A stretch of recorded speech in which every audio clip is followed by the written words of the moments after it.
What's up guys, Jeff Cavalier, ATHLEAN-X.com. So today we're going to talk about how to build bigger biceps and a bigger back. And no, we're not going to do what you think I might do. I've watched Jeff's channel, he loves barbell curls. I do, and I actually talked about in a video before how I use them as my primary exercise in trying to build bigger biceps, but that's not it. Or you might say, I know Jeff loves the overhand barbell row, and that's his go-to back exercise. But see, when you train like an athlete, you actually don't need to separate out the exercises. You actually can take muscles that prefer to work together and train movements instead of muscles. And we know that pulling, there's no better synergy than between the biceps and the back in terms of accomplishing what we're doing. So we got to look more towards those type of options. And we actually have two. The first is switching that grip around and going an underhand barbell row. And while that does meet my criteria for being a ground-based exercise, which I love, and being another power exercise that I can overload, I do like the other option I'm going to show you here, and that is bodyweight exercise.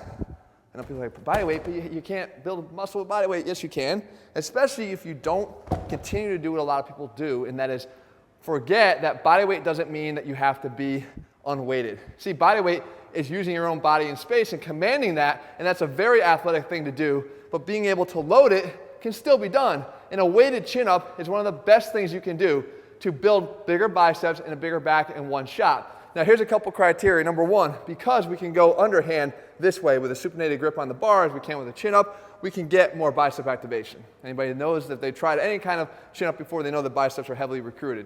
The second thing is, and sort of more importantly for me, when it comes to shoulder health, the position of the chin-up gets your arms out in front of your body, which is a much safer position for your arm, especially as you go into elevation, as opposed to being in this position with elevation on a pull-up. So if you have shoulder issues, it's going to be something that's much kinder to you. The second thing is, because of the position of the arm out in front of the body, you're going to get a really good stretch on the lats that you don't necessarily get as much when you're in this pronated chin-up position. So what we do is we take out a dog leash. Now guys, you know I have a lot of dogs, so I should have a lot of dog leashes, but what we want to do is use it for a dip belt if you don't have one. Obviously you could use a dip belt, but I want to show you how easy this is. So you take your two weights, I got 45 pounders here. I've always had pretty freakish strength when it comes to my pulling stuff. I think because my biceps are disproportionate with the rest of my body. But the fact is, I put the dog leash through, and then I pull the metal part down into here so it's not up against me. And then what we do is get the weights down and then step into it. Okay, step in and step in. From here, we hook it around our waist, just like that, and it falls down in the middle. Now, the key here is, even if you can only do 10 reps, let's say, unweighted on a chin-up, you're getting the opportunity to do one or two here with weight, which provides us with that opportunity to go heavy and load this exercise, especially if you're used to just adding reps every single time you do a chin-up. So instead, we can come out here and do some lower rep sets. Come out.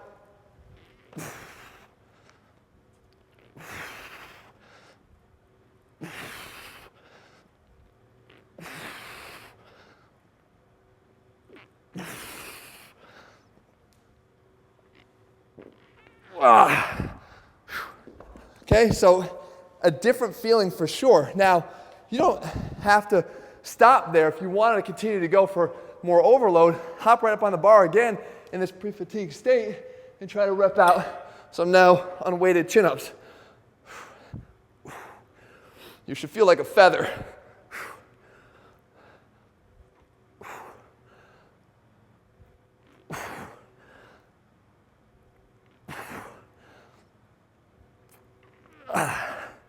Right, and at least try to beat the number that you did on the first set.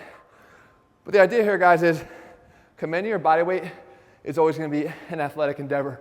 And if you're not used to doing that, and especially not just your body weight, but a little bit more in the form of external resistance, you're going to be shocked at what you're capable of doing and what the results and the impact that is on your body.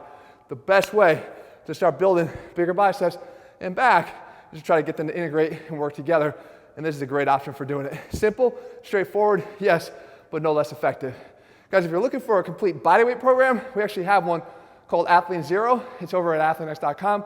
In the meantime, if you found this video helpful, Leave your comments and thumbs up below. Let me know what you want me to cover. I'll do my best to do that for you in the days and weeks ahead. All right, guys, see you soon.